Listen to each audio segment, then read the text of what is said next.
नमस्कार। आज मैले लिएर आएको छु ल्यापटप तथा कम्प्युटर सम्बन्धीको सानो समस्या, इन्टरनेटको समस्याबाट। जस्तै हाम्रो कम्प्युटर अलिकति राउटरबाट डिस्टेन्समा छ, अथवा हाम्रो ल्यापटपमा वाइफाईले काम गरेको छैन।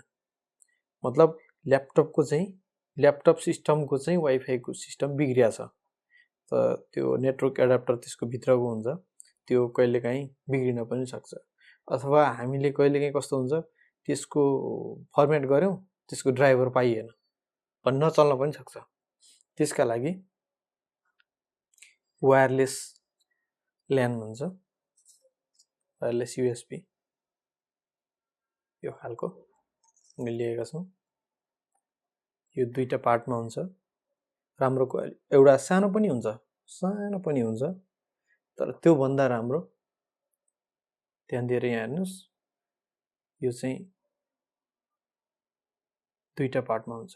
यो एन्टिना हो, यसको क्वालिटी राम्रो हुन्छ। यसले गर्दा चाहिँ सिग्नल क्वालिटी चाहिँ यसले रिसिभ गर्छ, राम्रोसँग रिसिभ गर्छ एन्टिना भएपछि।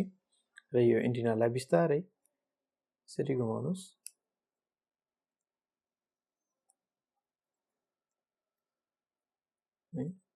धेरै जबरजस्ती नघुमाउनुस्। ठिक्क मिलिसकेपछि यसलाई टाइट गर्नुस् र यसलाई चाहिँ तपाईले यसलाई जति घुमाउँदा पनि हुन्छ। यसलाई चाहिँ आफ्नो फ्लेक्सिबल अनुसार जोड्न सकिन्छ। ल्यापटपमा जोडिदिनुस्, अथवा डेस्कटप कम्प्युटर छ भने डेस्कटप कम्प्युटरमा पनि वाइफाई को काम गर्छ। यसले है वाइफाई एन्ड लेखेको छ। यो खालको चिज ल्यापटपमा नेटवर्क एडाप्टर बिग्रियो बनाउनु पर्यो भने त्यो भन्दा बेटर अप्सन यो छ। किनभने यो निकालेर तपाईले लिएर जान नि मिल्यो, अर्को ल्यापटपमा जोड्न नि मिल्यो, अथवा अर्को पीसीमा जोड्न नि मिल्यो। प्लस अर्को यसको एउटा राम्रो फाइदा, सिग्नल पनि यसले राम्रो रिसिभ गर्छ। किनभने यसमा एन्टिना अलि राम्रो खालको छ, यसको रिसिभ क्वालिटी पनि यसको राम्रो छ। यसरी पनि राख्न सकियो है। र हामीलाई अझै धेरै रिसिभ गर्न मन लाग्छ, जस्तै सिग्नल अलि टाढाबाट आउँछ भने यसको अझै राम्रो एउटा पोइन्ट के छ, जस्तै यो भयो र यसमा एउटा युएसबी एक्सटेन्सन केबल यहाँ जोडेर, लामो युएसबी एक्सटेन्सन जोडेर यसलाई माथि लगेर राखेर पनि यसको युज गर्न सकिन्छ। यो अलि धेरै फ्लेक्सिबल भएको हुनाले युएसबी पोर्ट जहाँसम्म हामीले पुर्याउन सक्छौं। राम्रो खालको युएसबी एक्सटेन्सन लिएर अलि राम्रो खालको यसलाई चाहिँ अलि राम्रो खालको सिग्नल रिसिभ गर्नलाई चाहिँ अलि राम्रो क्वालिटीको युएसबी एक्सटेन्सन तार हुन्छ। जस्तै कुनै 5-7 मिटर सम्मको, सायद 7 मिटर सम्मको हुन्छ होला युएसबी एक्सटेन्सन तार। त्यो तार यहाँ जोडेर फिमेल यहाँ जोड्ने, अनि त्यसपछि ल्यापटपमा ल्याएर मेल जोडेर यसलाई चाहिँ त्यसरी बाहिर राखेर, जस्तै एक्सटर्नल एन्टिना जस्तो यसले त्यो पनि काम गर्न मिल्छ। सबभन्दा यसको फाइदा चाहिँ त्यो छ। र अर्को फाइदा के छ, जस्तै हाम्रोमा इन्टरनेट पोर्ट बिग्रियो, इभन कम्प्युटरमा पनि इन्टरनेट जुन कनेक्ट गर्ने हुन्छ त्यो पोर्ट बिग्रियो, र अथवा ल्यापटपमा वायरलेस जुन वाइफाई सिस्टम हुन्छ त्यो बिग्रियो भने त्यो दुईटैको ठाउँमा यसले राम्रो प्रयोग दिन्छ।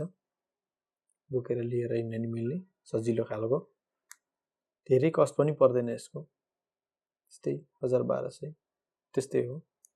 कोही कुनै ठाउँमा सस्तो पनि आउन सक्छ। यो खालको चिज सबैलाई काम लाग्ने चिज यो चाहिँ यसको प्रयोग चाहिँ लियौं। किन भन्दा सजिलो छ, यो सस्तो पनि छ र यसले काम पनि धेरै राम्रो दिन्छ। यसको ड्राइभर सिडी हुन्छ,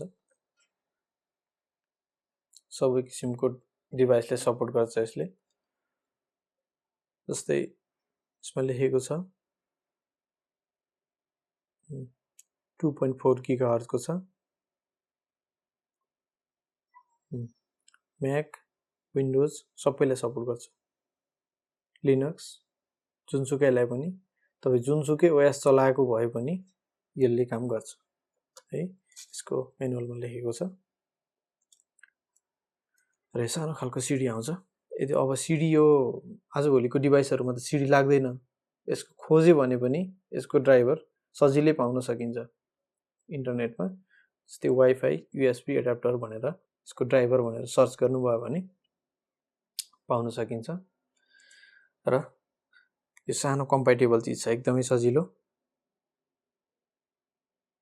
आफ्नो साथीभाइ कसैको ल्यापटप बिग्रिया छ अथवा कसैलाई कसैको हामीले बनाइदिनु पर्ने छ र उनीहरूलाई सजेस्ट गर्नुपर्ने छ भने यो डिभाइस अब सजेस्ट गर्नुलाई, किनभने वायरलेस छ।